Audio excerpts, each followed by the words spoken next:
Bonjour à tous, heureux de vous retrouver sur notre média en ce dimanche 11 septembre 2016. Le thème d'aujourd'hui sera traité par l'apôtre Anastase Niamia. Il nous parlera de comment jouir de l'abondance matérielle et financière avec Dieu. Bonne écoute. Le secret de la bénédiction, l'obéissance, la foi, l'humilité. Le secret de la réussite, l'obéissance, la foi, l'humilité. Le secret de la guérison, c'est l'obéissance, la foi, l'humilité. C'est le secret, le secret, le secret, le secret, le secret, le secret, le secret, le secret, le secret, le secret, le secret, le secret, le secret, le secret. Maurice Kong nous a entretenu sur la réussite, n'est-ce pas, de façon générale, et précisément sur la réussite scolaire et universitaire. Nous avons appris beaucoup de choses, n'est-ce pas, de cette révélation que le Seigneur lui a faite pour nous permettre de réussir dans nos activités, pour permettre à nos enfants aussi de réussir dans leurs études.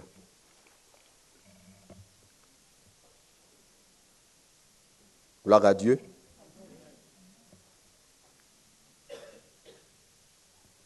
Vous savez, dans la Bible,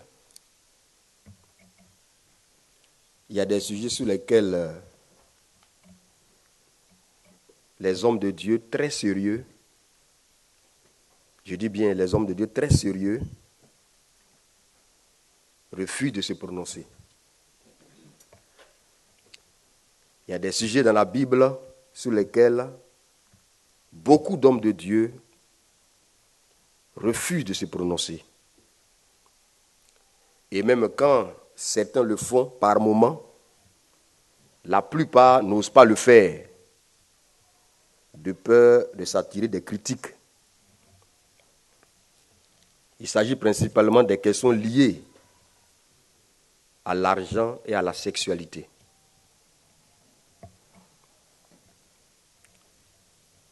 Ce n'est pas que ces sujets-là sont mauvais en eux-mêmes, ou qui ne méritent pas qu'on en parle, mais c'est surtout à cause de l'effet négatif que cela crée dans le cœur des gens, dans le cœur de certaines personnes qui pensent qu'on devrait bannir ces sujets-là des affaires de l'Église. On ne devrait pas en parler dans l'Église. On ne devrait pas parler de la sexualité dans l'Église. On ne devrait pas parler de l'argent dans l'Église.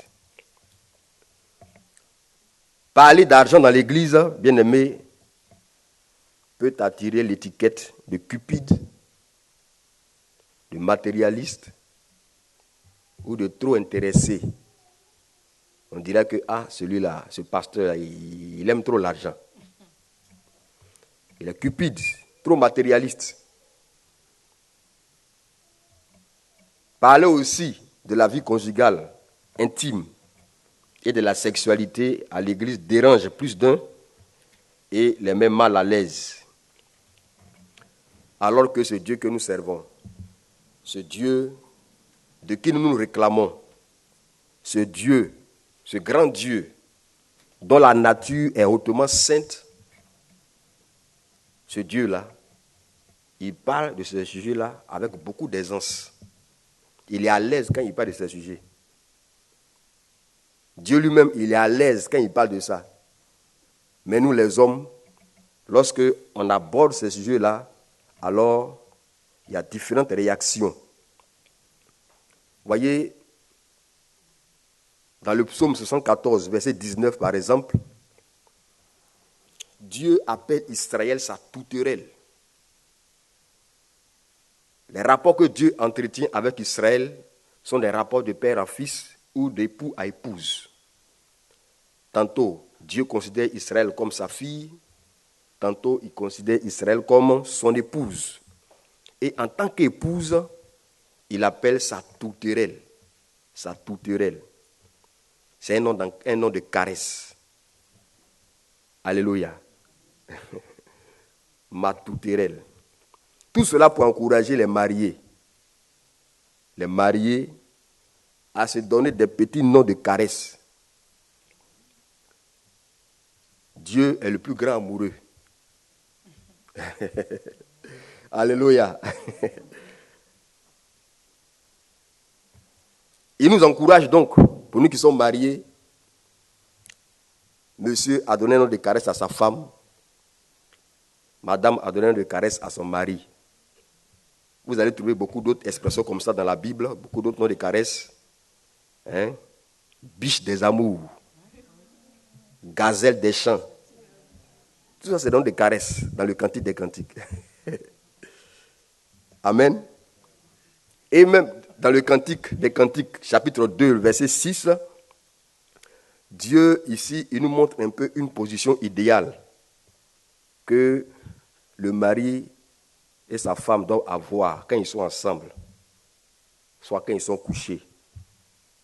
Cantique 2, verset 6 dit « Que sa main gauche soit sous ma tête et que sa droite m'embrasse. »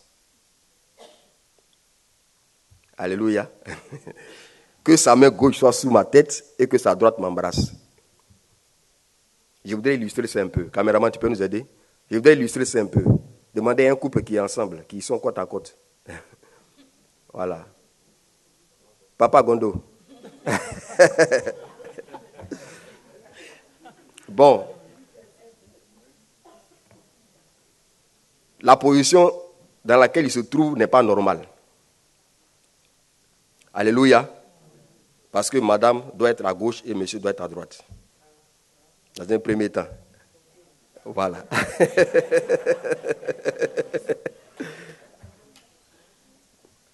Voilà. Et dans cette position-là, le Seigneur, là, c'est-à-dire l'épouse, maman Gondo dit que sa main gauche soit sous ma tête. Mets ta main gauche sous sa tête. Ta main gauche sous sa tête. Sous sa tête. Voilà. C'est comme ça. Amen. Et puis, que sa main droite m'embrasse. Mais tu mets sa main droite maintenant sur sa poitrine. Voilà. Alléluia. Donc, quand le couple est couché sur le lit comme ça, la main gauche de monsieur est sous la tête, n'est-ce pas, de madame, et l'autre bras, n'est-ce pas, l'embrasse. C'est comme ça. Dieu est le plus grand des amoureux. Et c'est à cause de ce que le Cantique des Cantiques contient beaucoup de ces images de sensualité et d'érotisme que pendant longtemps, ce livre-là a été refusé d'être introduit dans le canon biblique. Ça a été beaucoup de débats entre les savants juifs et religieux de l'époque pour que le Cantique des Cantiques soit accepté comme livre révélé de Dieu dans la Bible. Finalement, ils ont accepté que c'est une révélation de Dieu. Alléluia. Pour dire que Dieu n'est pas dérangé de parler de tout ça, comme nous les hommes. Dieu n'est pas dérangé de parler de ces sujets. L'apôtre Paul, s'adressant aux anciens d'Éphèse, lors de son discours d'adieu, il leur disait ceci dans les Actes chapitre 20, Actes des Apôtres 20, versets 26 à 27. Ce discours d'adieu que Paul a tenu aux anciens de l'église d'Éphèse. Il leur disait ceci, Actes 20, 26 à 27. C'est pourquoi je vous déclare aujourd'hui que je suis pur du sang de vous tous, car je vous ai annoncé tout le conseil de Dieu sans en rien vous cacher. C'est pourquoi je vous déclare aujourd'hui que je suis pur du sang de vous tous, car je vous ai annoncé tout le conseil de Dieu sans en rien cacher, sans en rien vous cacher. Ça, c'est ce que la version Le Second de 1910 nous dit. Mais la version le semeur nous dit, c'est pourquoi je vous le déclare solennellement aujourd'hui. Je suis dégagé de toute responsabilité à votre égard, car je vous ai annoncé tout le plan de Dieu sans rien passer sous silence. Amen. Bien-aimé, Dieu s'intéresse à tous les sujets qui concernent l'homme. Dieu s'intéresse à tous les sujets qui nous concernent. Il n'y a pas de tabou. Dieu ne fait pas de tabou. N'est-ce pas? C'est tout ce qui concerne la vie de l'homme. Et il ne veut pas que certaines de ces adresses, certaines de ces paroles qui sont adressées à l'homme soient passées sous silence. Dieu ne veut pas que tout ce qu'il a mentionné dans la Bible, là, pour nous les hommes, soit passé sous silence, qu'on se taise là-dessus. Il veut qu'on en parle pour l'instruction de son peuple. Il veut qu'on en parle pour la bénédiction de son peuple. Alléluia. Et c'est pourquoi en 2 Timothée 4, 1 à 2, à travers l'apôtre Paul s'adressant à Timothée, il dit, je t'en conjure. Timothée, donc, qui était le pasteur de l'église d'Éphèse, l'apôtre Paul lui dit, je t'en conjure, devant Dieu et devant Jésus-Christ, qui doit juger les vivants et les morts, et au nom de son apparition et de son royaume, prêche la parole, insiste en toute occasion, favorable ou non, reprend, censure, exhorte avec toute douceur et en instruisant. Donc l'apôtre était ici en train d'exhorter le pasteur Timothée qu'il devait prêcher la parole de Dieu dans toute sa véracité, en toutes circonstances, favorables ou non. Timothée devait insister pour que le peuple de Dieu arrive à comprendre, à saisir la volonté de Dieu pour lui. Amen. Plus tard, Jésus reprenait également les docteurs de la loi et les pharisiens. Jésus les reprenait en Luc 11, 52, en disant, malheur à vous, docteurs de la loi, parce que vous avez enlevé la clé de la science.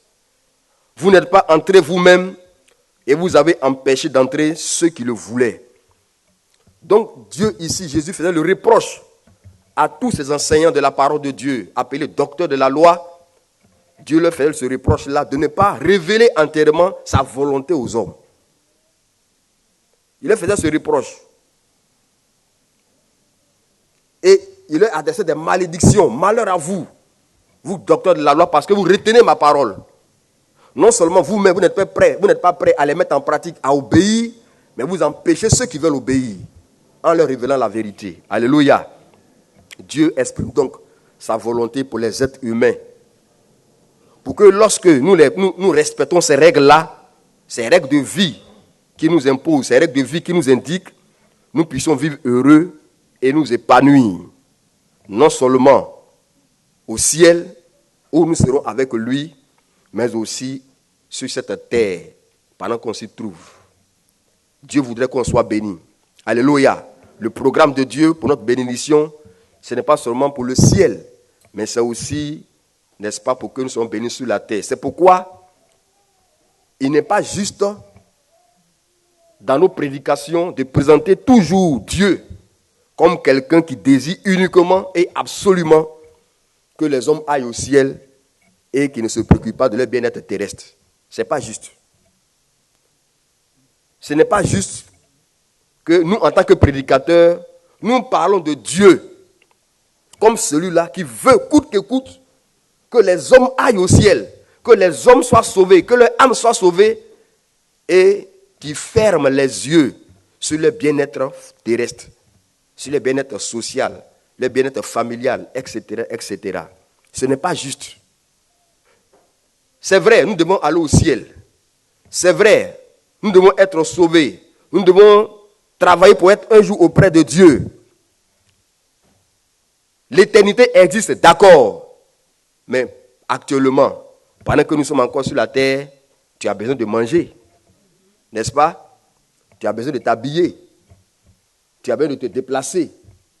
Tu as besoin, n'est-ce pas, de mener une vie normale comme tous les autres. C'est-à-dire avoir un mari, avoir une femme, avoir des enfants, entreprendre des activités, avoir des projets, les réaliser. Tu en as besoin pendant que tu es sur la terre. Alors que tu es en train de te préparer à aller au ciel, n'oublie pas que tu es encore sur la terre et que tu as besoin des choses de la terre. Gloire à Dieu. Gloire à Dieu. À l'opposé de cela, il est aussi injuste d'insister ou de s'appesantir sur les bénédictions de la terre et de ne pas faire cas de ce qui peut nous amener aussi au ciel. Il ne faut pas insister sur l'un et puis négliger l'autre. Il faut maintenir l'équilibre. Alléluia. Parce que notre Dieu est un Dieu d'équilibre. Notre Dieu est un Dieu d'équilibre. Comment jouir de l'abondance matérielle et financière avec Dieu? Je ne suis pas un économiste, hein. Donc ce matin, je ne vous donnerai pas un cours d'économie. Mais, en ma qualité d'homme de Dieu, de serviteur de Dieu, avec les richesses que j'ai pu faire dans la Bible, je voudrais apporter un peu ma contribution à votre bien-être terrestre. Comment jouir de l'abondance matérielle et financière avec Dieu? Pourquoi je dis avec Dieu? Avec Dieu, parce que on peut être aussi dans l'abondance avec le diable. On peut parvenir à l'abondance avec le diable. N'est-ce pas?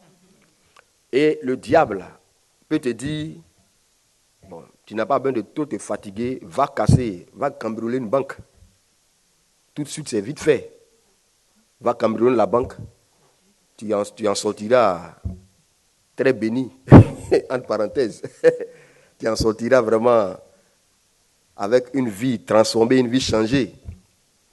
Va jouer à la loterie. Donc le diable peut, n'est-ce pas, te donner une certaine abondance. Mais nous savons que cette abondance-là, elle est éphémère. Cette abondance-là va te créer des problèmes.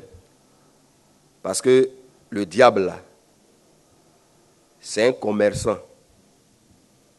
Vous savez, vous connaissez les commerçants? Le commerçant, là, quand il te donne son article, ce n'est pas parce qu'il t'aime. Il veut son argent. Même s'il sourit avec toi, quand tu viens te présenter dans le magasin, dans la boutique, il va sourire avec toi, il va sourire avec toi. Une fois qu'il a réussi à te vendre son article, il te quitte devant toi. Vous n'avez pas remarqué ça? Il va s'occuper de l'autre. Parce qu'il a fini avec toi. Il ne t'aime pas. C'est son intérêt, il cherche. Et le diable, c'est ça. Il va te donner ça, il va te donner quelque chose avec la main droite. Et puis, il va récupérer ça avec la main gauche. Sans que tu saches que c'est la même personne. Que c'est lui qui fait ça. Donc, j'insiste pour dire que c'est avec Dieu. C'est mon thème de ce matin, n'est-ce pas? C'est bien jouir de l'abondance matérielle et financière avec Dieu. En choisissant de parler de ce sujet-là, ce n'est pas aussi pour me définir en tant que partisan de la doctrine de la prospérité. Non, non, non. Je ne suis pas en train de vous dire que je suis un partisan de la doctrine de la prospérité. Parce que ceux qui prêchent cette doctrine-là n'agissent pas selon Dieu. Ils ne sont pas dans la volonté de Dieu. C'est quoi la doctrine de la prospérité? Dans cette doctrine, tous ceux qui prêchent cette doctrine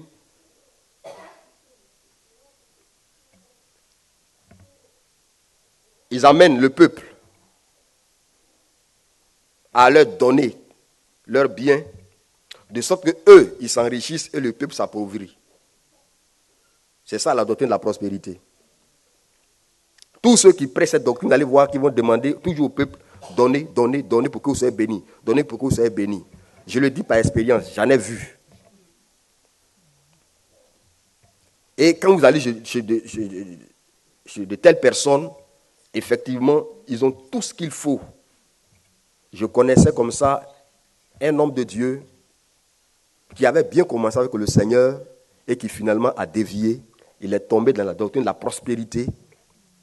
Quand vous allez chez lui, il a 4 chambres. Dans chaque chambre, il y a un poste téléviseur. Il a tellement de...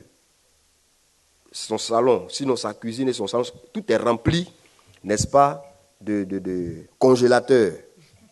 De congélateurs. Tout ça, c'est les chrétiens qui lui amènent ça.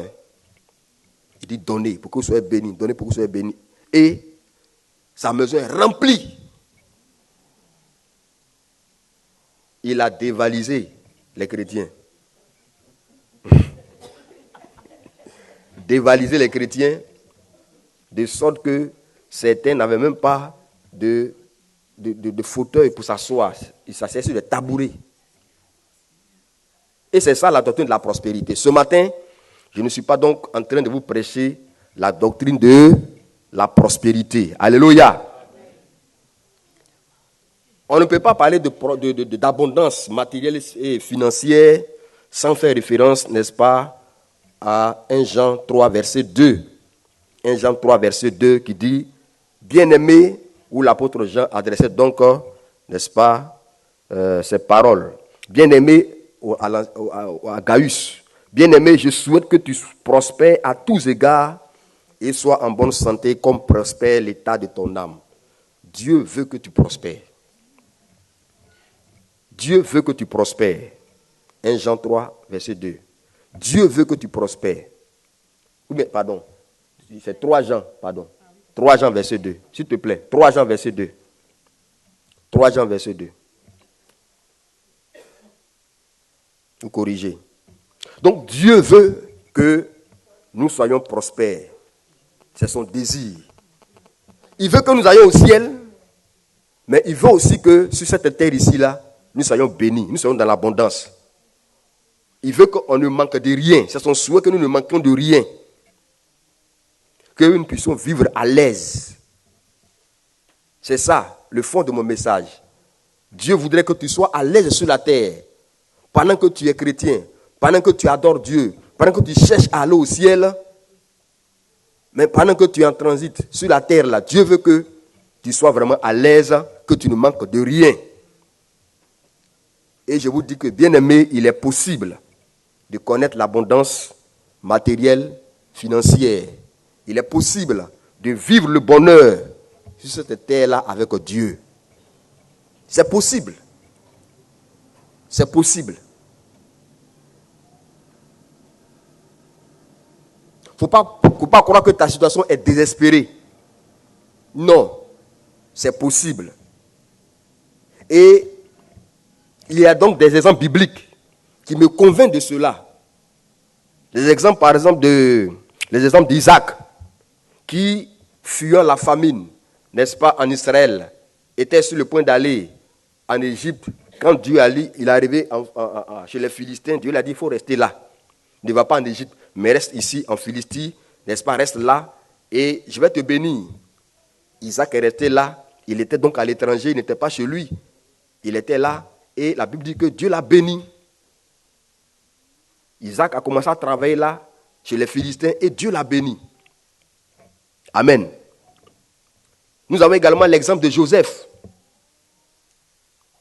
En Genèse 39, versets 1 à 6, vous savez que Joseph a été vendu comme esclave aux Égyptiens. N'est-ce pas? Il a été vendu comme esclave. Mais, en fin de compte, qu'est-ce qui lui est arrivé? Il a été placé à la tête de l'Égypte. N'est-ce pas? Il a été placé comme vice-pharaon, vice-président. Il n'était pas chez lui. Il était à l'étranger, en Égypte. Et Dieu l'a béni là. C'est le cas aussi de Daniel. Le cas de Daniel, en Daniel 1, 18 à 21. Daniel était de ceux-là qui ont été amenés, qui ont été déportés à Babylone. Qui ont été amenés à Babylone comme esclaves.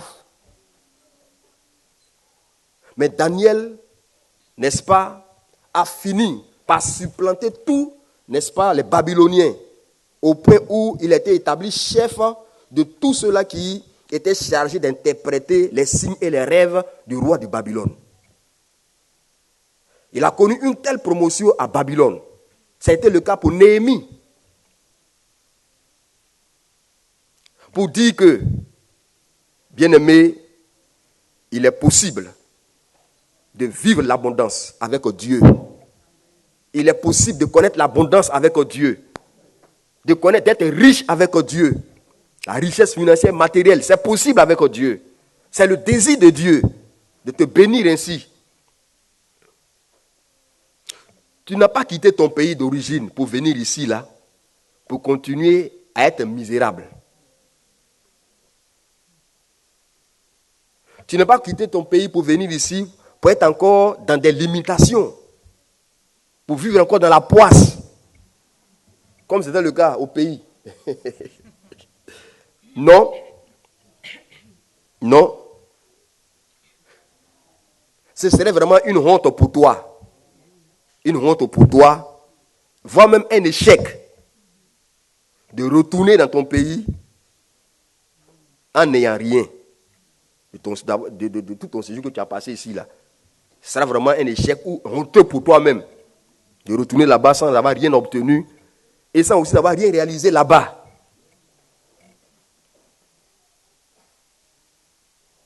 Ce serait vraiment honteux pour toi. Même si tu as décidé de ne plus retourner là-bas, que tu as décidé de t'établir ici, là.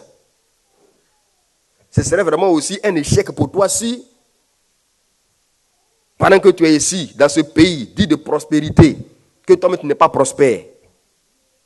Ce serait vraiment honteux et un échec pour toi de ne pas rentrer dans les grâces de ce pays. Amen. Tu es venu ici pour avoir une vie meilleure. Et Dieu veut que tu aies une vie meilleure. Dieu veut que tu atteignes cet objectif-là. Quand je parle d'abondance, c'est la plénitude. Ce n'est pas le fait d'avoir quelque chose qui va finir après. d'avoir 100 euros aujourd'hui, puis demain c'est fini. Non, quelque chose de permanent. Je parle de quelque chose de permanent qui ne finit pas. C'est là. Et tu es heureux dans ça. Tu vis dans ça. Tu te réjouis dans ça. C'est le souhait de Dieu. C'est le souhait de Dieu.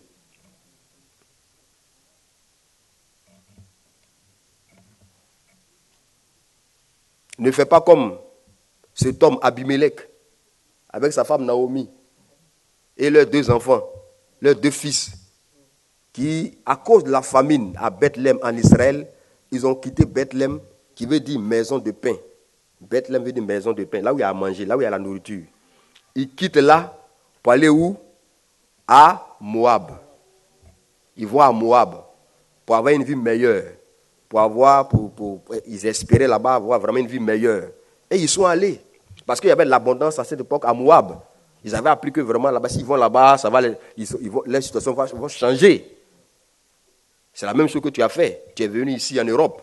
Parce que tu as appris que ici, ta situation peut changer. Mais, curieusement, cela n'a pas été le cas pour Abimelech et sa femme. Abimelech, il est décédé là-bas. Leurs 2 enfants sont décédés. Et honteusement, Naomi a été obligée de retourner à Bethléem. Elle a été obligée de retourner là sans rien. Il ne faut pas que ce soit ton cas. Amen. Il ne faut pas que ce soit ton cas. Tu dois prospérer. Tu dois prospérer. Et Dieu le veut. Dieu le veut. Et ce matin, j'ai 10 éléments à te révéler. J'ai pris que Dieu me donne la capacité nécessaire pour arriver à te dire ce que vraiment il m'a dit de te dire. J'espère aussi qu'on aura le temps pour cela. Est-ce que ça t'intéresse de les savoir?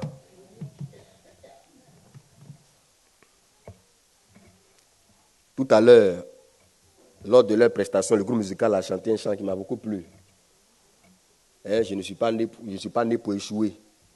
C'est ça, non? Ceux qui sont venus en retard n'ont pas entendu ça. Ça m'a fait vraiment du bien. Tu n'es pas né pour échouer. Tu n'es pas venu sur la terre ici là pour échouer. Et je voudrais aussi dire que tu n'as pas accepté Jésus pour échouer. Parce que Jésus n'a jamais échoué. Jésus là, il est toujours vainqueur. Voilà. Tout ce qu'il a fait, lui a réussi. Tout ce qu'il a fait, lui a réussi. Et il veut aussi toi que tu réussisses. Donc voici les éléments qui peuvent t'aider, n'est-ce pas, à jouir, à entrer dans l'abondance matérielle et financière avec Dieu. Dieu est celui qui bénit. Et la Bible dit que c'est la bénédiction de l'Éternel qui enrichit et il ne la fait suivre d'aucun chagrin. Quand Dieu te bénit là, quand c'est Dieu qui te bénit là, tu es à l'aise, tu es heureux, il n'y a pas de regret.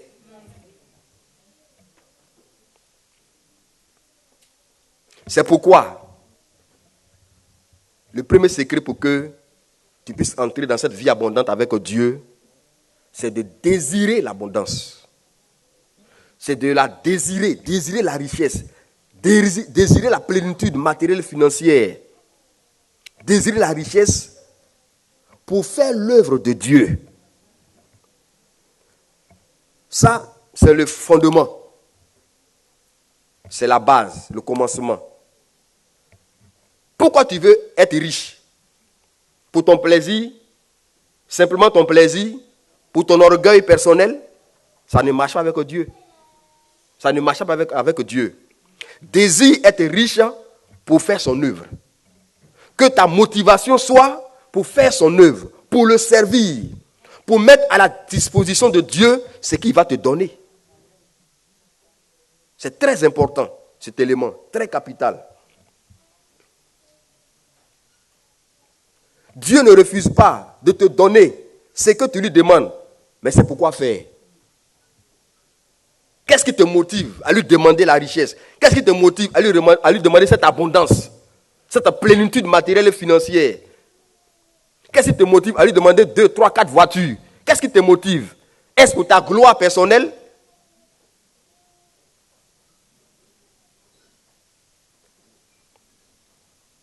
Dieu a dépouillé l'Égypte et Babylone pour enrichir le peuple d'Israël pour 2 raisons. Sinon pour une seule raison. Quand nous lisons la Bible, vous allez voir qu'à leur sortie d'Égypte, Dieu a demandé, Dieu a fait en sorte que les Égyptiens donnent leurs biens au peuple d'Israël pour qu'ils sortent. Pourquoi? Parce que quand Dieu a envoyé Moïse et Aaron devant Pharaon, Dieu leur avait donné une raison. Il dit, laisse aller mon peuple pour qu'il m'adore dans le désert. Laisse aller mon peuple pour qu'il m'adore dans le désert.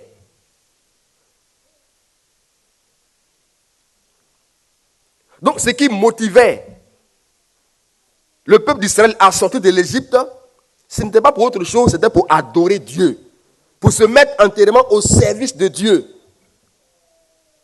Quand vous lisez Exode chapitre 5, verset 1, c'est ce qui est écrit là. Exode 5. Nous allons lire beaucoup, s'il vous plaît, parce que pour un tel sujet, il faut beaucoup lire. Exode 5, le verset 1. Moïse et Aaron se rendirent ensuite auprès de Pharaon et lui dirent, ainsi parle l'Éternel, le Dieu d'Israël, laisse aller mon peuple pour qu'il célèbre au désert une fête à mon honneur, pour qu'il m'adore. Pour qu'il m'adore. Et quand après plusieurs, n'est-ce pas, plusieurs signes, plusieurs miracles, plusieurs fléaux, Pharaon a été obligé de laisser partir le peuple, voici ce qui s'est passé dans Exode 12. Exode 12, 35 à 36. Voilà ce qui s'est passé. Les enfants d'Israël firent ce que Moïse avait dit. Ils demandaient aux Égyptiens des vases d'argent, des vases d'or et des vêtements. L'Éternel fit trouver grâce au peuple, aux yeux des Égyptiens, qui se rendirent à leur demande, et ils dépouillèrent les Égyptiens. C'est-à-dire les Égyptiens leur ont donné toute leur richesse pour qu'ils aillent adorer Dieu avec. Ce qu'ils ont demandé à Dieu, là, ils ont obtenu. Mais par qui? Par les Égyptiens. Dieu a disposé le cœur des Égyptiens à leur donner toutes leurs richesses. Donc Israël a dépouillé l'Égypte pour aller adorer Dieu.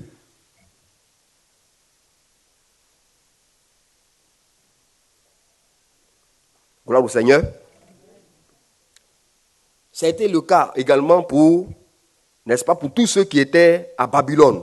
Ceux qui ont été envoyés en captivité à Babylone, lorsqu'ils devaient sortir de là pour retourner en Israël, n'est-ce pas, il s'est passé quelque chose. Dans Esdras chapitre 1,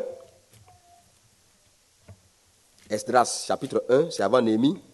Esdras chapitre 1, versets 1 à 6.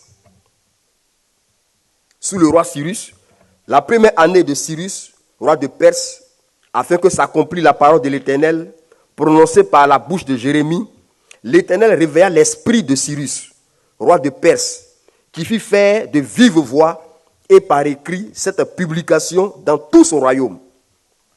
Ainsi parle Cyrus, roi des Perses. L'Éternel, le Dieu des cieux, m'a donné tout le royaume de la terre, et il m'a commandé de lui bâtir une maison à Jérusalem en Juda. Cyrus n'était pas juif, il n'était pas israélien, mais Dieu a disposé son cœur pour bâtir le temple qui avait été détruit.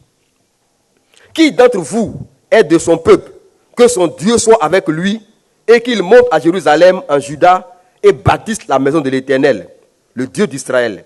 C'est le Dieu qui est à Jérusalem.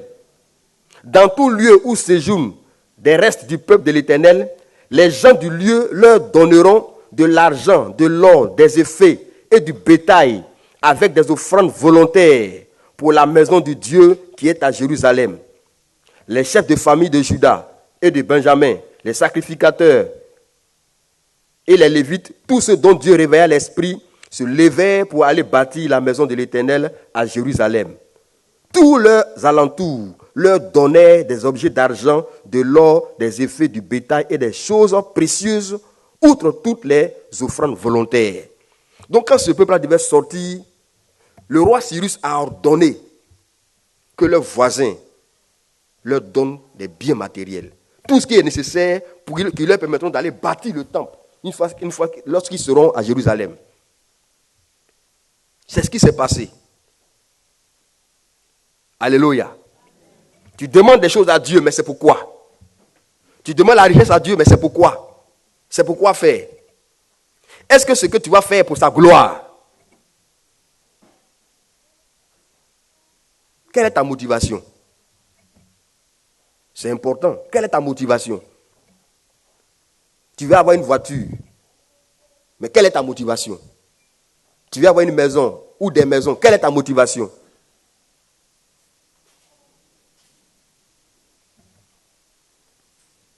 Après cela, bien-aimé, après cette motivation dans ton cœur qui concerne l'intérêt de Dieu, les intérêts de Dieu, donc il faut désirer cette abondance, cette richesse pour faire l'œuvre de Dieu. Si c'est pour faire l'œuvre de Dieu, Dieu va te donner. Mais si ce n'est pas pour sa gloire, et c'est pour ta propre gloire, il ne te donnera pas. Il ne te donnera pas. Ensuite, il faut obéir à Dieu, à l'exemple du père de la foi. Qui est le père de la foi? Abraham. Et j'ai béni le Seigneur pour le cantique d'introduction que le groupe musical a chanté tout à l'heure. N'est-ce pas? Tu peux reprendre ça? Reprends ça, oui. Parle fort. En acapella, vas-y.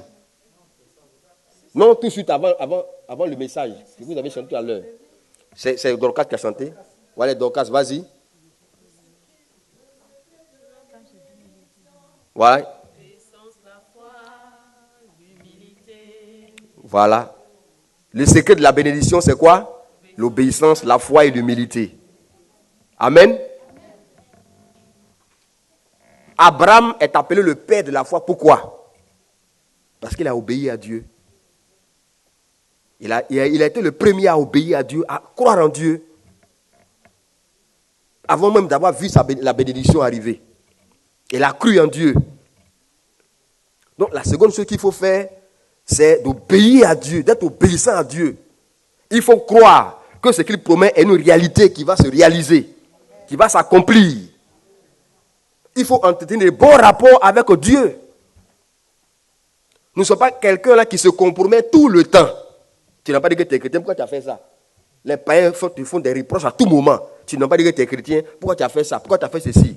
Non, sois obéissant à Dieu, sois soumis à Dieu.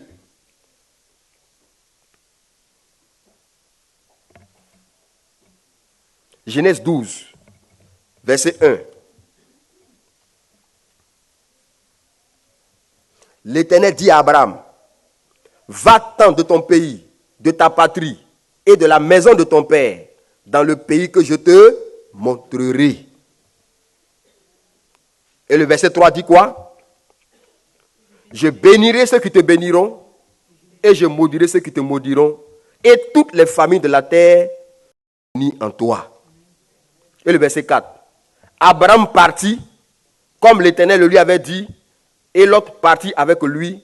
Abraham était âgé de 75 ans lorsqu'il sortit de Charan. Donc Abraham a obéi. Lui a dit, quitte ton pays, quitte ta patrie. Va dans le pays que je vais te montrer. Et Abraham a obéi. Il est parti, il a quitté sa patrie, il a quitté sa famille, il a quitté sa maison. Et comme conséquence, qu'est-ce qui lui est arrivé? Disons Romains 4. Romains 4, 1 à 3.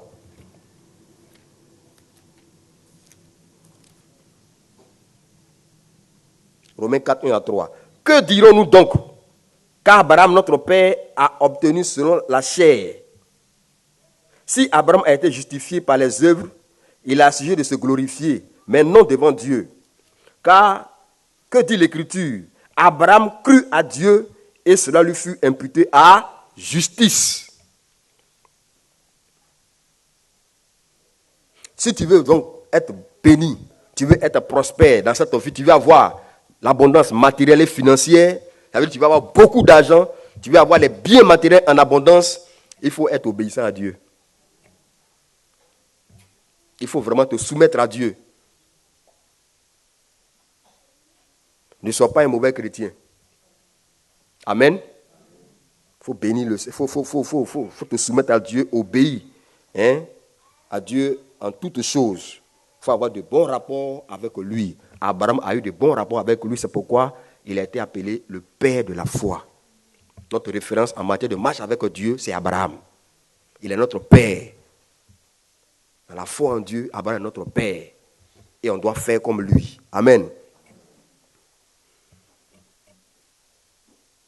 La troisième chose qu'il convient de faire, et sur ça je vais beaucoup insister, c'est de travailler. Dieu, ce n'est pas un magicien. Alléluia. Dieu n'est pas un magicien pour faire pleuvoir de l'argent. Il faut travailler et ne pas croiser les bras. Tu dois travailler. Dieu bénit par le travail. Alléluia. Dieu bénit par le travail. En Genèse 8, verset 22, Genèse 8, 22, il est écrit, tant que la terre subsistera, les semailles et la moisson, le froid et la chaleur, l'été et l'hiver, le jour et la nuit ne cesseront point. Tant que la terre va subsister, les semailles et la moisson, c'est ça le travail. S'aimer, moissonner, s'aimer, moissonner, s'aimer, moissonner, c'est le travail. Le travail ne cessera pas. L'homme a toujours besoin de travailler de ses propres mains. Alléluia. Depuis le jardin d'Éden, c'est ce que Dieu, n'est-ce pas, c'est la part que Dieu a donnée à l'homme. Dieu a placé Adam dans le jardin pour faire quoi? Pour le cultiver et le garder. Donc le travail, tant que la terre existe, le travail aussi ne finira pas, ne cessera pas. En Proverbe 10, verset 4, Proverbe 10, verset 4, celui qui agit d'une main lâche s'appauvrit, mais la main des diligents enrichit. Vous comprenez ce que ça veut dire? Celui qui agit d'une main lâche s'appauvrit, mais la main des diligents enrichit. Je vais faire la lecture dans la version Le Semeur, pour vous, qui est un peu plus facile. La main nonchalante appauvrit, mais la main active enrichit. Quand tu ne fais rien, là, quand tu es là, tu ne fais rien du tout, tu es assis là, tu deviens pauvre. Quand au lieu de travailler, tu passes ton temps à te promener, tu es assis là, tu dors, tu seras pauvre. Mais la main active, la main qui est au travail, va faire quoi? Va s'enrichir. C'est le travail qui amène la richesse. La paresse n'amène jamais la richesse. C'est le travail qui amène la richesse. Donc tu dois aimer le travail. Tu dois aimer travailler. Il y en a qui aiment la vie facile. Ils veulent s'asseoir et puis on leur donne, on leur donne, on leur donne. Ça ne marche pas avec Dieu. Alléluia. Aime le travail. Proverbe 12, verset 24. Proverbe 12, 24.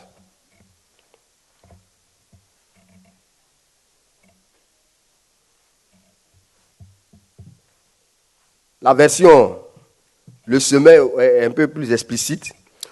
Ceux qui travaillent beaucoup s'assurent la direction des affaires, mais les nonchalants seront réduits à l'esclavage.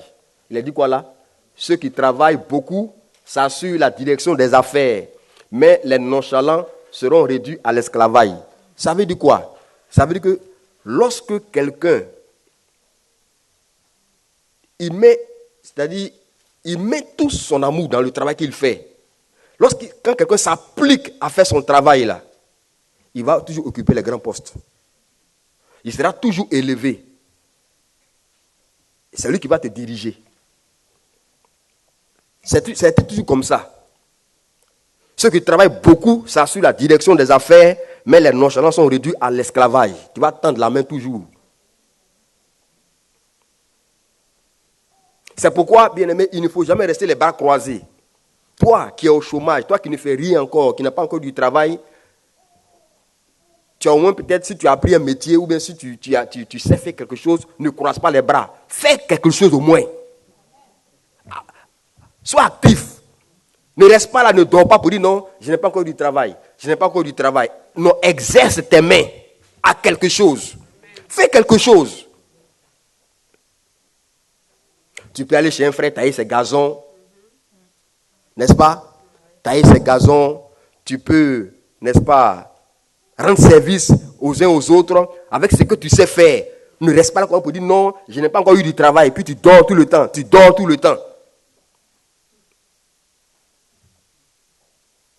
Fais quelque chose. Fais quelque chose. Même si tu as perdu ton emploi, perdre son emploi, ce n'est pas la fin de la vie.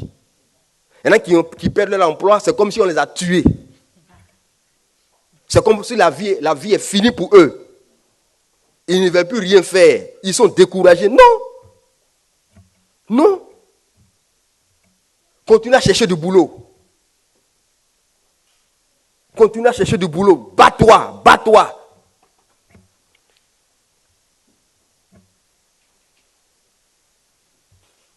J'ai écouté le témoignage de quelqu'un. Il dit que cet homme-là, quand il travaille, il s'habille bien. Mais quand il perd son emploi, il s'habille super bien. Est-ce que vous comprenez? Quand il travaille, là, il s'habille normalement, il s'habille bien. Mais une fois qu'il a perdu son travail, là, quand tu vas le voir, tu vas dire, mais dis donc, c'est comme s'il a été promu dans son travail. Pourquoi? Parce qu'il ne se décourage pas. Il ne se décourage pas. Il refuse même le fait qu'il a perdu son emploi. C'est ça, il faut travailler. Exerce tes mains. Ça a été le cas de Jephthé dans Juge, chapitre 11. Juge, chapitre 11, le verset 1 à 3. Jephthé le Galadite était un vaillant héros. Il était fils d'une femme prostituée et c'est Galad qui avait engendré Jephthé. La femme de Galad lui enfanta des fils qui, devenus grands, chassèrent Jephthé et lui dirent: tu n'hériteras pas dans la maison de notre père car tu es fils d'une autre femme. Et Jephthé s'enfuit loin de ses frères et il habita dans le pays de Tob. Des gens de rien se rassemblaient auprès de Jephthé et il faisait avec lui des excursions. Jephthé était un chef de guerre en Galade. Quand les peuples ennemis venaient attaquer, n'est-ce pas, Galade, c'est Jephthé qui les défendait. Parce que c'était un guerrier, un vaillant guerrier. Mais son papa l'a eu avec une prostituée. Et quand plus tard son papa s'est marié et qu'il a eu d'autres enfants, les enfants qu'il a eu avec la femme là, lui ont dit: mais toi, tu es notre grand frère, mais maintenant on voit clair. Tu n'es pas de la maison. Tu es d'une femme étrangère, donc tu n'hériteras pas des biens de notre père avec nous. Ils l'ont chassé de la maison. Lui, ce grand guerrier, qui était habitué au combat, il a quitté Galade et il allait se réfugier dans un petit coin appelé Tob. Là-bas, là, la Bible dit quoi? Des gens de rien, c'est-à-dire des vauriens, se sont rassemblés derrière lui. Lui qui avait une armée en Galade, maintenant c'est des petits hommes là qui sont rassemblés autour de lui. Mais avec eux, il faisait des petites excursions. Ils allaient attaquer certaines villes là pour prendre des vivres et tout ça. Jephthé a refusé ça. Donc il s'occupait. Vous allez voir que plus tard, les mêmes gens qui l'ont chassé là vont venir le réclamer. Ils vont venir le réclamer parce qu'il n'a pas baissé les bras. Il a continué toujours à s'entraîner. Il a continué toujours à être actif. Il a gardé, n'est-ce pas, ses talents de guerre. Et c'est par lui que, quand les Ammonites sont venus attaquer Galade, c'est par lui que Dieu a apporté la délivrance. Ne croise pas les bras, s'il te plaît. Amen. Ne croise pas les bras. Tout à l'heure, j'ai parlé d'Isaac chez les Philistins. Il n'a pas croisé les bras. Quand Isaac est arrivé chez les Philistins, Dieu lui a dit: bon, je vais te bénir. Mais il n'est pas resté croisé pour que Dieu le bénisse. Isaac a travaillé. En Genèse 26, versets 12 à 14, vous allez voir que Isaac a travaillé. Genèse 26, 12 à 14. Isaac s'aima dans ce pays et il recueillit cette année le centuple, car l'Éternel le bénit. Cet homme devint riche et il alla s'enrichissant de plus en plus, jusqu'à ce qu'il devienne fort riche. Il avait des troupeaux de menu bétail et des troupeaux de gros bétail, et un grand nombre de serviteurs. Aussi les Philistins lui portaient envie.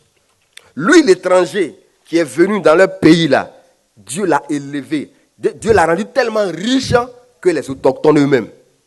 C'est possible, bien-aimé. C'est possible. Par le travail. C'est possible par le travail. Isaac a sémé. Il a travaillé et Dieu a béni son travail. Dieu ne bénit jamais le paresseux. Dieu ne bénit jamais le paresseux.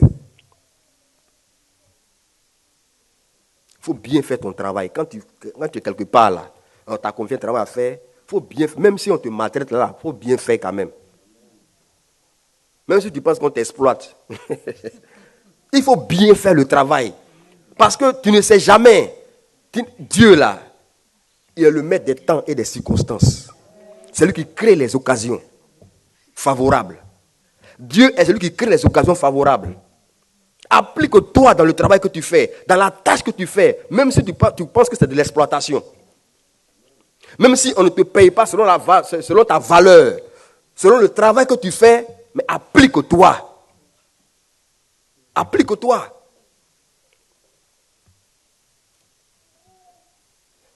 Il ne faut pas murmurer. Je connais un frère qui travaille dans une structure bancaire. Il faisait le plus gros du boulot là-bas. Mais le salaire qu'on devait lui donner là, on le donnait à un expatrié. Tout simplement parce que c'est un expatrié. Ils l'ont établi au-dessus de lui. L'expatrié ne connaît même pas le travail. Mais le frère qui fait tout le boulot là, on ne le paye pas selon sa valeur. Et c'était un problème pour lui. Mais malgré ça, il continuait vraiment à bosser dur pour que la structure vraiment soit stable, ne ferme pas. Et dans cela, il nous a confié le sujet de prière. On a prié pour lui, on a prié pour lui. Et Dieu l'a ouvert une porte. Dans une nouvelle structure bancaire. Mais là-bas, là, il a plus que le double du salaire qu'il avait de l'autre côté. Alléluia. C'est comme ça. Applique-toi. Fais bien ton travail. Il ne faut pas faire ça avec négligence. Et là, quand ils n'ont pas de travail, ils pleurent. Je veux travailler. On leur donne travail maintenant là, ils font ça avec négligence. Non. Quand Dieu te voit en train de faire son travail avec négligence là, il n'est pas content de toi. Le travail pour lequel tu as pleuré devant lui, il te le donne et puis maintenant, c'est avec négligence que tu le fais. C'est avec un murmure que tu le fais. Dieu a dit, si tu es fidèle dans les petites choses, il te confiera les plus grandes.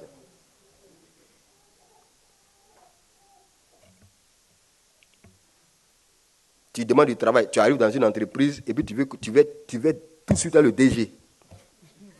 Et c'est normal. Il faut commencer par les petits postes. Commence au moins en bas pour arriver en haut. Proverbe 22, verset 29 nous dit quoi? Si tu vois, Proverbe 22, verset 29, si tu vois un homme habile dans son ouvrage, il se tient auprès des rois. Il ne se tient pas auprès des gens obscurs. C'est-à-dire quand quelqu'un sait faire son travail, il va jamais rester dans les bas quartiers. Il ne va jamais rester avec les gens de bas niveau. Je pense que c'est un couturier par exemple. Il commence la couture, on ne le connaît pas encore, donc il commence dans le bas quartier avec ses amis, tout ça. Il court. Et puis, ceux qui vont porter ces habits-là vont sortir. Et on les voit, mais tu es bien habillé, qui a produit ton habit? Lui, c'est tel truc. Et de bouche à oreille, l'information arrive chez les gens haut placés. Les gens haut placés, là, puisqu'ils n'aiment pas, ils ne vont pas venir dans les bas quartiers, pour ne pas qu'on les voit, ils vont le débaucher de là. Ils vont l'enlever là, enlever le couturier là, de là pour aller le mettre dans les quartiers là-bas. Alléluia. Ou alors, si c'est un homme important du pays, il va s'offrir les services de ce couturier. Il dit, bon, à partir de lui, tu deviens mon couturier personnel. Et il le prend avec lui. Fais bien ton travail, tu ne sais pas. Alléluia. Même si c'est des gazons que tu tailles, il faut bien tailler ça. Taille ça de telle sorte que quand on voit là même là, on est guéri dans l'âme. On est guéri dans l'âme.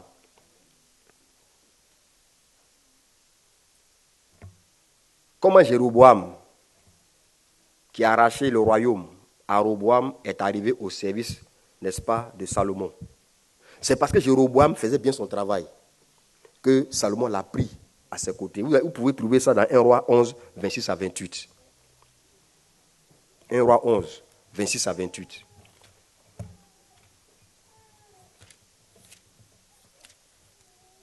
Jéroboam, aussi serviteur de Salomon, leva la main contre le roi.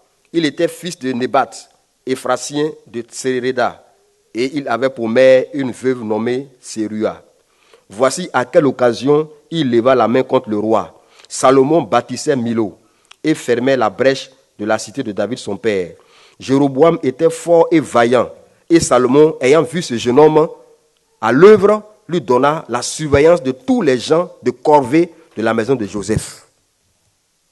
Donc, Jéroboam était parmi les ouvriers qui travaillaient, mais tellement qu'il travaillait bien.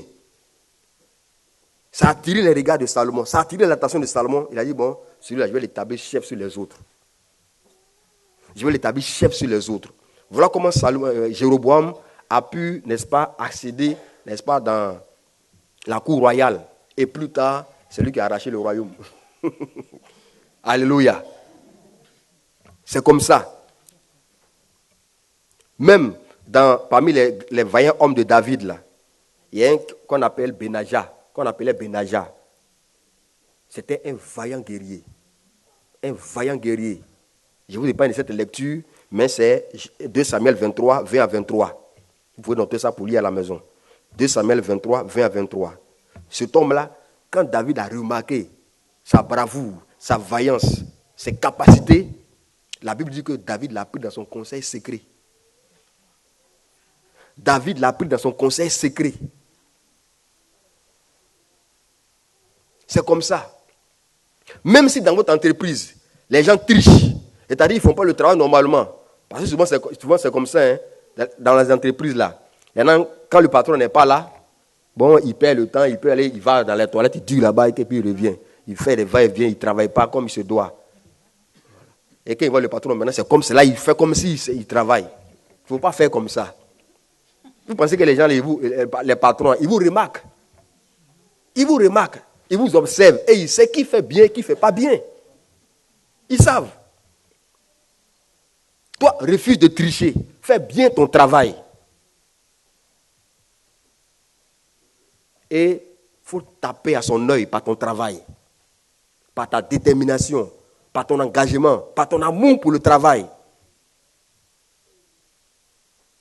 Plus tard, si peut-être l'entreprise a des problèmes et qu'il veut fermer, il parlera de toi à une autre entreprise. Il parlera de toi à un autre directeur pour t'engager. Parce qu'il va t'aimer tellement qu'il ne voudra pas que tu sois au chômage. Amen. C'est comme ça. Bien aimé, c'est comme ça. Regardez même l'histoire de Joseph quand il était en prison. Il a perdu son emploi, non? De la maison de Potiphar, il perd son emploi, on va en prison. Mais Joseph, est-ce qu'il est resté là les bras croisés?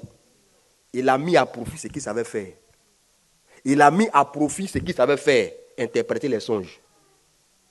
Dans la prison là-bas, il a continué à travailler. Il a continué à travailler de sorte que même on a mis responsable des prisonniers. On a établi responsable des prisonniers parce qu'il faisait bien son travail, même en prison. Et il a interprété les rêves. Celui dont il a interprété les rêves là a parlé de lui plus tard au pharaon. Et voilà comment Joseph est sorti de la prison et il est devenu le vice-président, le vice-pharaon de l'Égypte. Il ne faut pas avoir les mains lâches. Ne sois pas paresseux. Il faut travailler. Si actuellement, je le répète, si tu n'as pas encore trouvé quelque chose à faire, n'est-ce pas, de façon officielle ou légale, mes amis, rends service aux gens. Rends service aux gens. Travaille, fais quelque chose. Balaye la cour, si tu veux. Mets la cour propre. Il faut rendre propre tout ici, là. C'est du travail. Et à partir de là, Dieu va te bénir. Dieu va ouvrir une porte pour toi. Et il sera que tu as envie de travailler. Amen. Est-ce que c'est clair? Dieu n'aime pas les paresseux. Il faut travailler. Voilà. Souvent, c'est les chrétiens paresseux qui font que les païens se moquent des chrétiens. Les païens insultent les chrétiens. Ils disent qu'on va à l'église, on ne travaille plus. Non, qui a dit ça? Dieu, c'est un travailleur. Dieu, c'est un travailleur. Et quand tu travailles, il faut avoir une bonne gestion de tes biens. Il faut bien gérer tes biens. C'est que tu gagnes. Tu souffres pour avoir l'argent là. Il ne faut pas gaspiller ça. N'est-ce pas?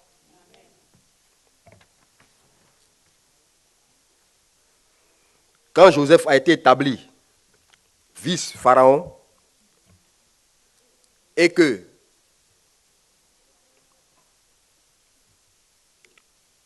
l'Égypte avait ce problème, allait connaître 7 années d'abondance et 7 années, n'est-ce pas, de disette. Qu'est-ce que Joseph a fait? Il a fait des prévisions, des planifications pour le futur. Tu dois le faire. Quel que soit ce que tu gagnes, fais des prévisions. Fais des plans pour le futur. On ne sait jamais. Ce que tu crois avoir aujourd'hui, tu peux ne pas l'avoir demain. Et à cause de ça, fais des prévisions pour le futur, pour l'avenir. Sois sage. Alléluia. Il faut épargner, mettre de côté quelque chose. Chaque mois, mettre de côté. Il ne faut pas tout manger. Il ne faut pas tout dépenser. Il ne faut pas chercher à avoir tout à la fois. Il faut faire des investissements judicieux. Il faut investir ton argent dans des choses qui vont te rapporter. Amen. C'est cela. Il faut investir. Non seulement tu mets l'argent de côté, tu épargnes, mais aussi tu investis. Mais vous savez où tu investis. Il ne faut pas investir n'importe où. Et puis n'importe comment. Il faut étudier le terrain d'abord. Il faut prendre des renseignements auprès des gens qui s'y connaissent, tout ça, avant de mettre ton argent là-bas. Il ne faut pas jeter ton argent par la fenêtre. L'argent que tu souffres à avoir là. Il ne faut pas jeter ça par la fenêtre. Non, il faut investir. Ne sois pas dépensier. Courir après des nouveautés, des choses nouvelles. Vouloir être coûte que coûte à la page. Avoir les portables dernier cri, les tablettes dernier cri, les quoi dernier cri. Ça va t'amener où, les derniers cris? Ça va t'amener à crier plus tard.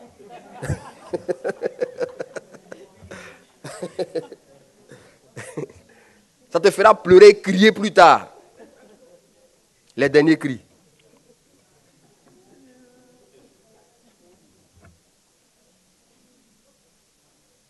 C'est toi qui manges dans les restaurants, dans les grands restaurants.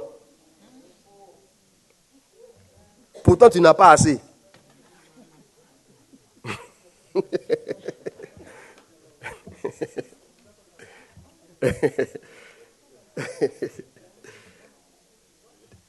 Et tu veux dormir dans les grands hôtels.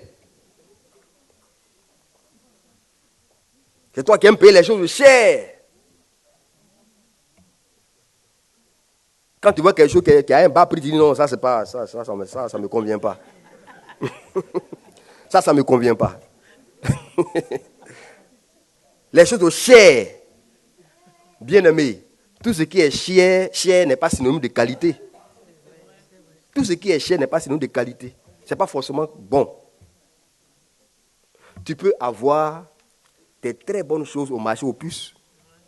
Dans les marchés aux puces. Dans les brocantes, les vides-greniers là. Tu peux avoir des bonnes choses là-bas.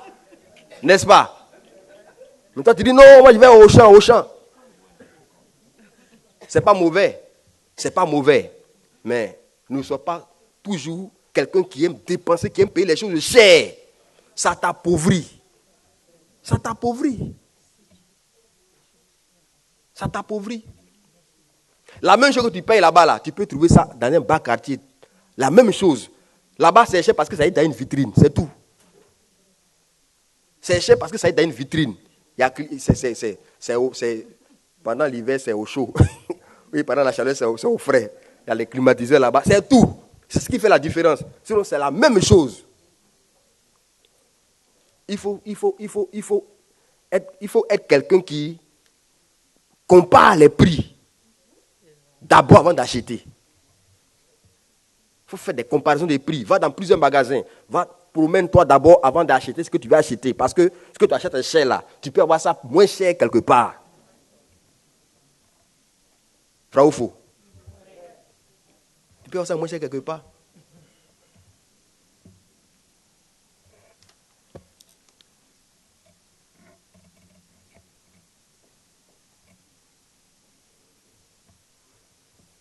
Il ne faut pas faire de la fin des autres ton début. Est-ce que vous comprenez ça? Ne fais pas de la fin des autres ton début. Tu viens de commencer à travailler. Tu ne veux pas te comparer à quelqu'un qui travaille depuis 30 ans. Quand tu arrives chez Tu arrives chez la personne, depuis 30 ans, il travaille. Ce qu'il a là, c'est depuis 30 ans qu'il a commencé à avoir ça. Il a payé ça un peu, jusqu'à aujourd'hui, il a tout ça. Quand toi t'arrives, tes yeux brillent comme ça. Tu dis, mais tiens, il faut que j'ai ça chez moi. C'est pas normal. C'est pas normal. Va pas à pas. Va pas à pas.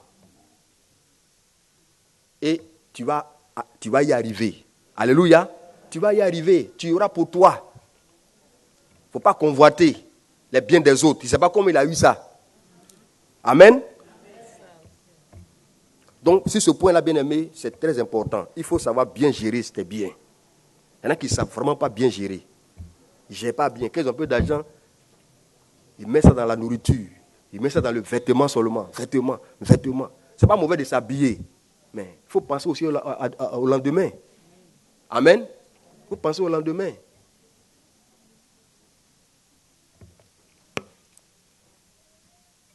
Cinquième chose, il faut s'acquitter régulièrement de ses prémices, de ses dîmes et de ses offrandes.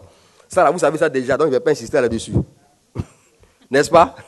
Vous connaissez ça déjà. S'acquitter régulièrement de ses prémices, ses dîmes et ses offrandes. Vous connaissez Malachie 3, 9 à 10. Vous savez ça. On va lire Lévitique 27. Lévitique 27, verset 30. Lévitique 27, verset 30. Toute dîme de la terre, soit des récoltes de la terre, soit du fruit des arbres, appartient à l'Éternel. C'est une chose consacrée à l'Éternel. Donc la dîme appartient à l'Éternel. Sois régulier, n'est-ce pas, à donner tes dîmes au Seigneur. Sois régulier à cela. Proverbe 3, 9 à 10.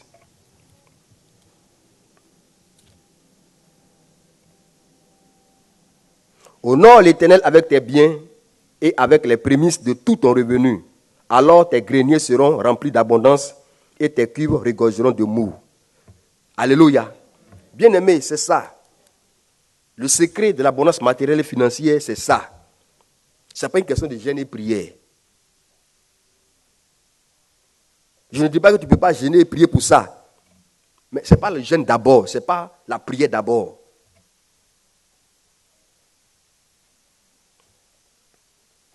Ensuite, il faut faire des dons volontaires. Vous savez, chaque domaine de la vie a des principes, est régi par des principes, des lois, des règles. C'est comme ça. Et dans le domaine matériel, financier, là, voilà, ce sont ces règles. Ce sont ces règles. Il faut faire les dons volontaires. Soit quelqu'un qui aime faire des dons volontairement aux autres. Sois libéral. Alléluia. Sois libéral.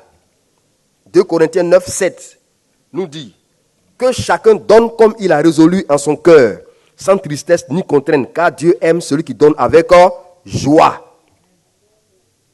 Donc, aime donner aux autres avec plaisir, avec joie. Fais du bien aux gens. Sois libéral.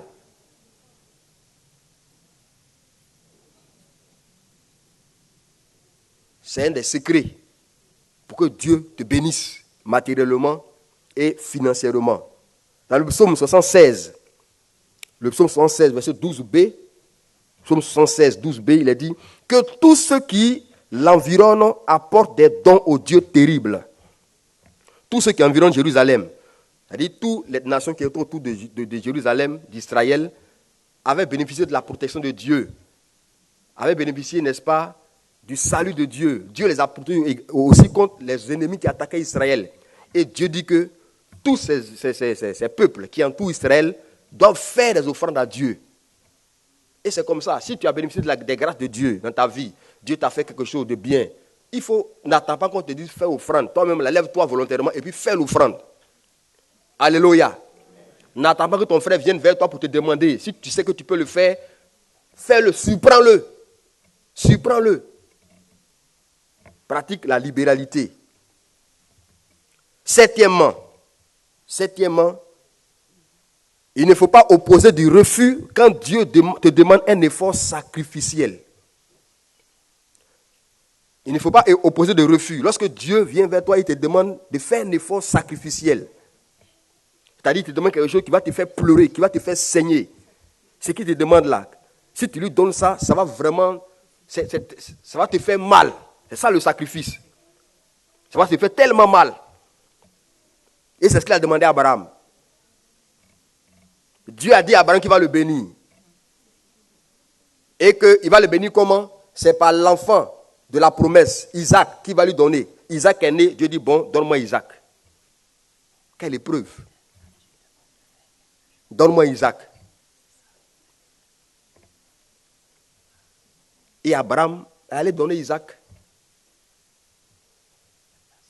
Mais comme Dieu, il ne se réunit pas lui-même, il ne fait pas le contraire de ce qu'il dit, alors il a arrêté tout de suite Abraham pour dire non, je vois maintenant que tu m'aimes. C'était pour te tester. Je vois maintenant que tu m'aimes. Donc quand Dieu te demande un effort sacrificiel, fais-le. Alléluia. Il faut le faire sans te poser des questions. Fais-le. Ça va t'ouvrir les portes. Par moment, Dieu ne te demande rien. Il veut que ça vienne de toi. Mais par moment aussi, il te demande. Et quand il te demande, ça peut souvent faire mal. Ça peut t'amener, ça peut te faire pleurer. Pourquoi, Seigneur? Pourquoi moi? Pourquoi moi? Il faut obéir simplement, tu vas voir. Il faut obéir. La huitième chose, c'est de s'aimer la qualité. Il faut s'aimer la qualité au lieu de la médiocrité. Il faut s'aimer.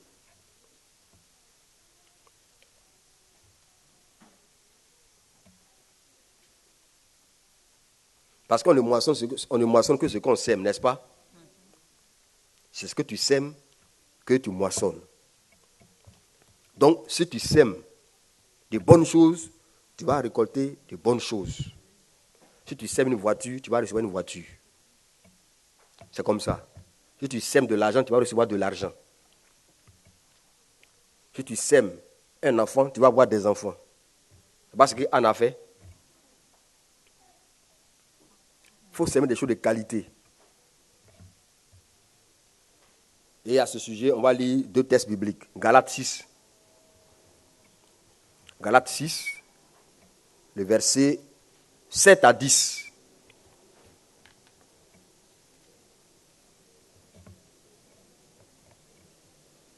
Ne vous y trompez pas, on ne se moque pas de Dieu.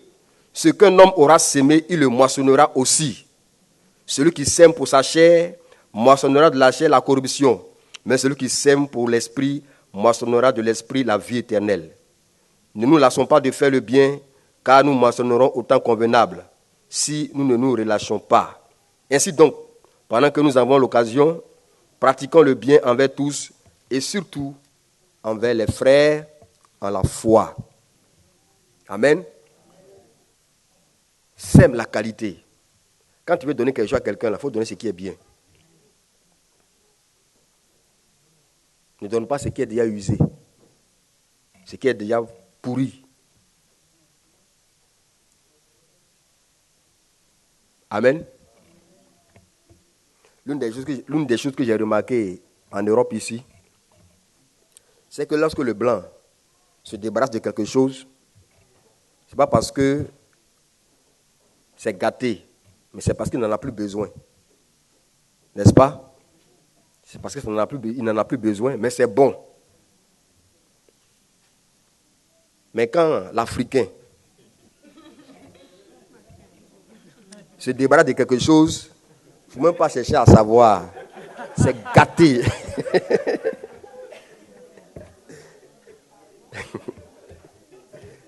C'est irrécupérable, quoi.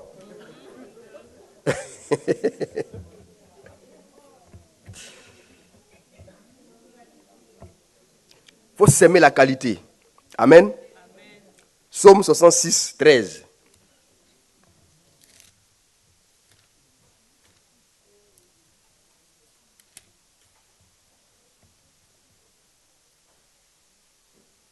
Psaume 66, 13.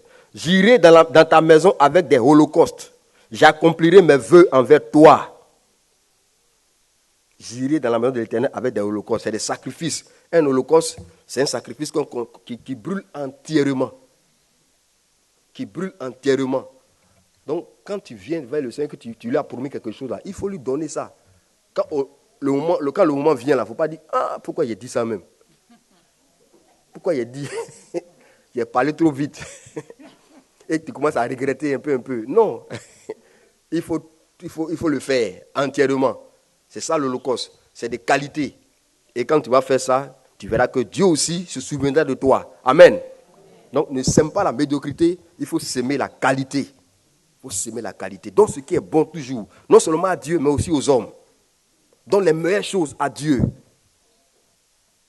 Je vous ai rendu le témoignage, n'est-ce pas, d'un monsieur qui avait commis l'adultère. Il couchait avec la petite sœur de sa femme. Et elle est tombée enceinte. C'était un chrétien. Et puis quand l'affaire, quand sa femme a su que vraiment s'est rendue compte de la situation, elle allait voir le pasteur. Puis voilà ce que mon mari a fait. Et le pasteur prend une délégation pour venir chez le monsieur. Tu fais quoi maintenant dans toutes ces situations? Tu fais quoi? Comment tu vas gérer la situation? Parce que la femme dit, elle ne peut plus accepter sa petite soeur chez elle. Elle ne peut plus accepter sa petite soeur chez elle. Donc elle n'a qu'à quitter la maison, elle n'a qu'à partir où elle veut. Et puis on demande le monsieur, l'enfant là, c'est quel nom il va porter? Tu vas lui donner quel nom et puis il va habiter où? Vous savez ce qu'il dit au pasteur? Il répond au pasteur et à la délégation. Il dit, mais je le donne à Dieu. Je le donne à Dieu. Ah bon? Donc, Dieu, il aime les mauvaises choses, quoi. C'est l'enfant qui naît dans des circonstances bizarres là que tu veux lui donner. Donc, souvent, c'est comme ça qu'on pense. On donne des choses vraiment qui ne sont pas bien à Dieu. Et on dit Alléluia, Alléluia. Non, ce n'est pas bon. Nous avons deux dernières choses. L'avant-dernière, le 9e point, bien aimé, qui est aussi très important, c'est de tisser alliance avec Dieu. Fais alliance avec Dieu. Engage Dieu à être ton partenaire. Il faut l'inviter dans tes affaires. Invite Dieu dans tes affaires. Invite Dieu à prendre ton parti. En toute situation, en toute chose. C'est-à-dire, il faut obliger Dieu à être avec toi dans tout ce que tu fais. Mais comment? Comment? En intéressant Dieu. Par des axes, par des vœux que tu lui fais. Tout à l'heure, j'ai cité l'exemple de Anne, la mère de Samuel. Anne avait absolument besoin d'un enfant. Pour qu'elle n'ait plus honte. Pour qu'on ne se moque plus d'elle. Et pendant des années, elle en a souffert. Lorsqu'elle a pris la résolution d'aller pleurer devant Dieu, là, elle n'a pas fait que pleurer. Mais elle a pris un engagement avec Dieu qui a intéressé Dieu. Elle a amené Dieu à s'intéresser à sa vie. C'est-à-dire, elle a cherché l'intérêt de Dieu. Dit, Seigneur, l'enfant que je te demande là, si tu me le donnes, à mon tour, je te le redonne. Dieu aime les prières comme ça. L'enfant que je te demande là, si tu me le donnes, moi en retour, je te le donne. Je te le consacre. Il sera à ton service. Les prières comme ça, Dieu exauce vite. Parce que ça l'intéresse.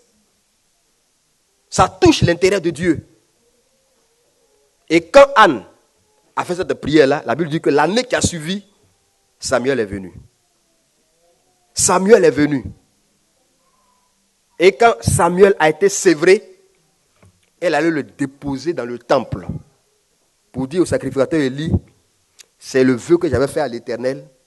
L'enfant maintenant, il a grandi, puisqu'il n'est plus à la mamelle, je te l'envoie apprends cet enfant-là à servir Dieu, à adorer Dieu. Et depuis là, Samuel est resté là auprès d'Élie jusqu'à ce qu'il devienne prophète.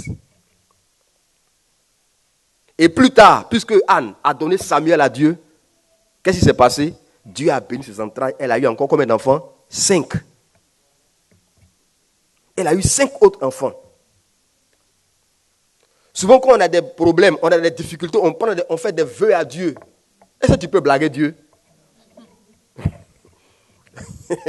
Quand on a des situations difficiles, là, on dit, Seigneur, ça là, si tu me donnes, voilà ce que je vais faire pour toi. On ne blague pas Dieu. Dieu, là, il va faire sa part. Et puis, il attend ta part maintenant. Et souvent, c'est lorsqu'il arrive maintenant le moment de faire ta part là que tu vas raisonner. Tu vas raisonner, tu dis, ah, vraiment, je ne peux pas. Je peux pas. Non, il faut honorer tes vœux. Il faut honorer tes vœux. Qu'est-ce que le psaume 76, 12 nous dit? On a lu ça tout à l'heure, mais la première partie. Le psaume 76, verset 12a.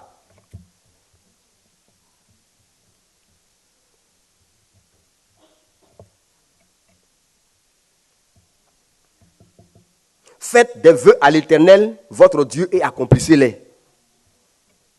Faites des vœux à l'Éternel, votre Dieu, et accomplissez-les. C'est la même chose que Jephthé a fait. Quand vous lisez la suite de l'histoire de Jephthé dans Juge 11, quand il devait aller combattre les Ammonites, il a dit à Dieu, je vais en guerre. Je sais que ça ne sera pas facile, mais donne-moi la victoire. Et pour intéresser Dieu davantage à l'affaire, il dit, bon, quand je vais revenir de ma victoire là, la première personne que je vais rencontrer de ma maison qui viendra à ma rencontre pour saluer ma victoire, je te l'offrirai en sacrifice. Il avait des serviteurs et tout ça. Il pensait que, comme d'habitude, c'est les serviteurs qui viennent à sa rencontre. Il pensait que ça allait être le cas. Il est allé, il a remporté la victoire. Et quand il revenait maintenant chez lui à la maison, sa fille unique était tellement contente qu'elle est venue. Papa. Quand il a vu là, son cœur s'est déchiré. Il dit, toi ma fille là, tu es au nombre de tous ceux qui me troublent. Tu fais partie de tous ceux qui me troublent. Et la fille, en tant qu'une fille spirituelle, a dit, mais père, si tu as fait un vœu à Dieu là, fais ce que tu as dit. Si ça me concerne, fais ce que tu as dit. Mais permets-moi d'abord d'aller fêter ma virginité avec mes amis. Et puis après quoi, tu me sacrifieras. Et c'est ce que Jephthé a fait. Il a honoré sa parole. Alléluia. Donc, si tu veux que Dieu s'occupe de tes affaires, prenne soin de toi, il faut l'intéresser. Fais des vœux à Dieu. Promets-lui des choses que tu fais. Engage Dieu à être ton partenaire d'affaires. Alléluia. C'est ça qui fait alliance avec Dieu. Engage Dieu à être ton partenaire d'affaires. Tu vas voir que tous ceux qui vont venir contre ton affaire, là, ils auront affaire à Dieu. Ils vont croiser Dieu sur leur chemin. C'est le secret de l'abondance matérielle et financière. Voilà comment il faut travailler avec Dieu. La dernière chose qui est aussi importante, c'est de tisser alliance avec un homme de Dieu. Tisser alliance avec un homme de Dieu. Ça veut dire quoi, concrètement? Ça veut dire qu'il faut t'engager à soutenir l'œuvre que ce serviteur de Dieu accomplit. Il faut t'engager à soutenir l'œuvre que cet homme de Dieu-là accomplit. Ça veut dire s'engager à pourvoir à ses besoins. À ses besoins physiques, à ses besoins matériels. Il faut t'engager à pourvoir à ses besoins. Les pasteurs ont tellement de besoins personnels. Est-ce que vous le savez? Ils ont souvent des besoins légitimes qu'ils n'expriment pas. C'est pourquoi, si vous vous approchez d'un homme de Dieu qui est vraiment sérieux, qui a de la personnalité et qui honore la fonction qu'il a, qu'il exerce, c'est pour lui, pour qu'il te dise ses problèmes. Te dise ses besoins. Il ne va pas te le dire. C'est ceux qui manquent de personnalité là qui parlent, qui disent voilà mon besoin, voilà mon besoin, voilà mon besoin.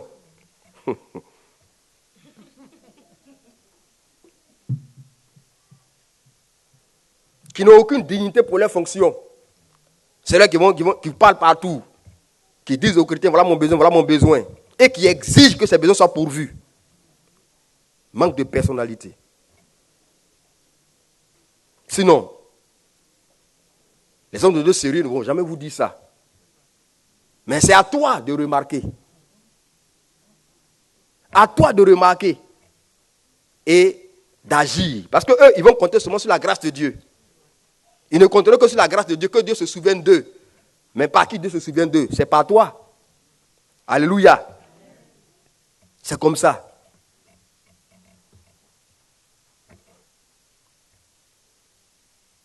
C'est une source de bénédiction. Je vais vous rendre un témoignage. J'étais arrivé dans une église. Et puis bon, je ne connaissais pas encore le quartier. Un matin, je suis sorti avec mes 2 enfants. On partait chercher un coin pour se coiffer. Et on arrive dans un atelier de coiffure là. Le jeune homme qu'on trouve était membre de l'église qu'il devait diriger. Parce que le jour où on me présentait là, lui, il était là. Moi, je ne le connais pas. Alléluia. Et puis, il était là.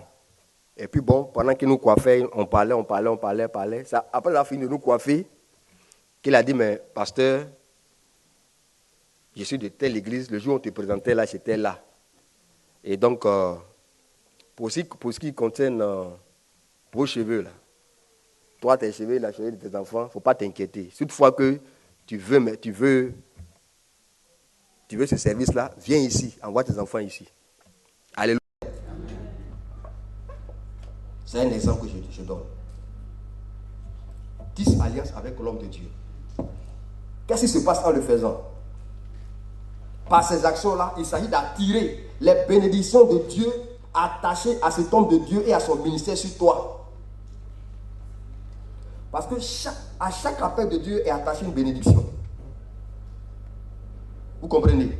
À chaque appel de Dieu est attachée une bénédiction.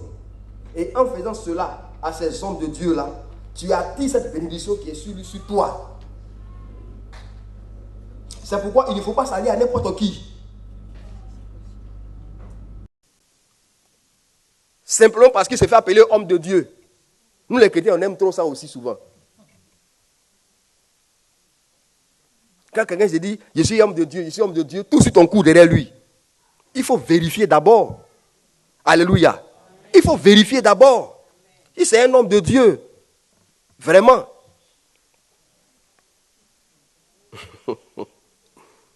Pourquoi?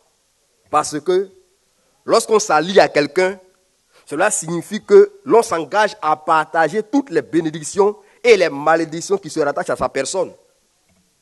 Quand tu fais alliance avec quelqu'un, là, c'est ce que ça veut dire. Tu t'engages à partager avec lui toutes les bénédictions et toutes les malédictions qui sont attachées à sa vie, à sa personne. S'il fait de mauvaises choses, les conséquences, tu vas partager ça. Si c'est de bonnes choses, les conséquences, tu vas partager ça. C'est pourquoi, quand bien même ce point est important, avant de t'engager à t'allier avec un homme de Dieu, il faut prier d'abord. Il faut prier d'abord. Demande au Seigneur, est-ce que c'est la bonne personne qu'il me faut? Est-ce que c'est la bonne personne qu'il me faut pour ne pas t'attirer des problèmes? Amen. Voilà, pour ne pas t'attirer des problèmes, il faut suffisamment prier avant vraiment de t'engager dans une telle entreprise envers un homme de Dieu. C'est ce que la femme sunamite a fait, n'est-ce pas? Quand Élisée arrivait à Sunem, la femme sunamite dans 2 Rois, chapitre 4, versets 8 à 17, et nous terminerons par là. 2 Rois, chapitre 4.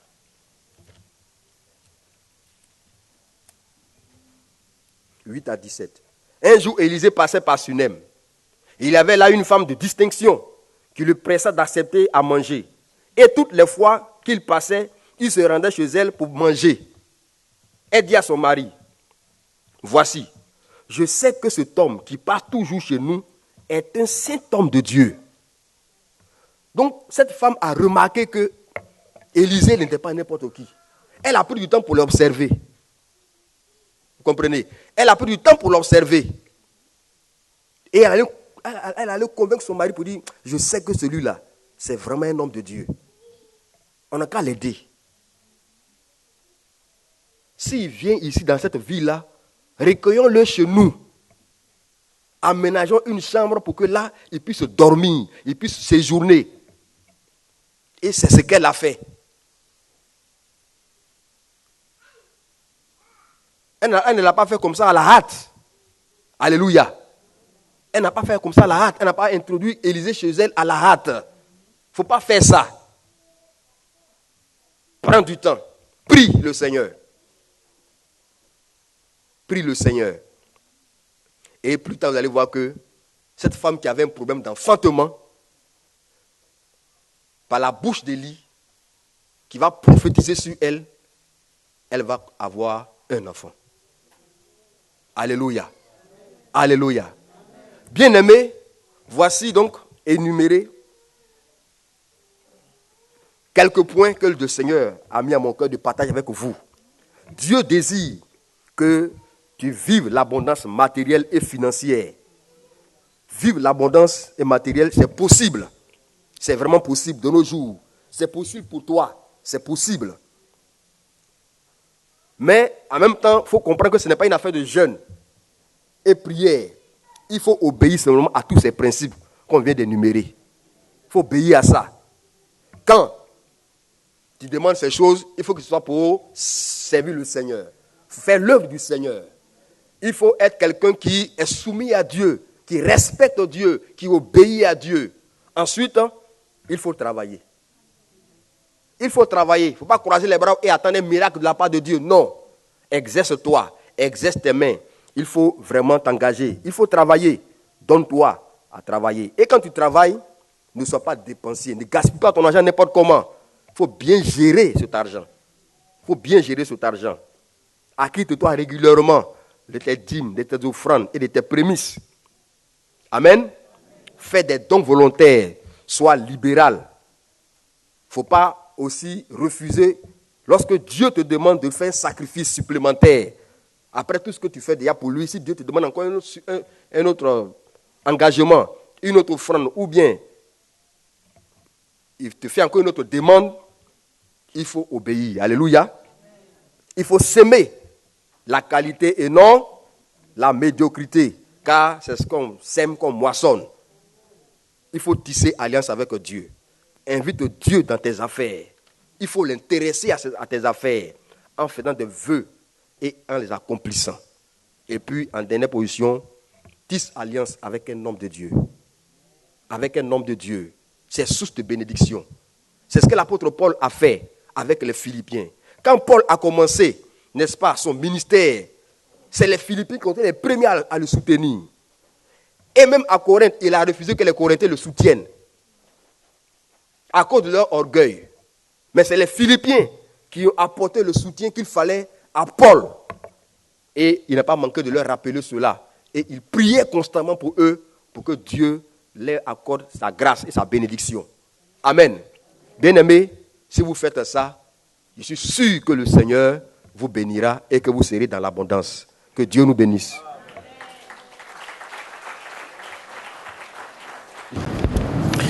Voilà, on espère que le message a été bien noté et que les différents versets qui ont été cités par l'apôtre ont été également bien notés et que chacun sait ce qu'il a à faire pour pouvoir vivre de cette abondance financière et matérielle avec notre Seigneur. Passez une bonne semaine et rendez-vous la semaine prochaine. Au revoir.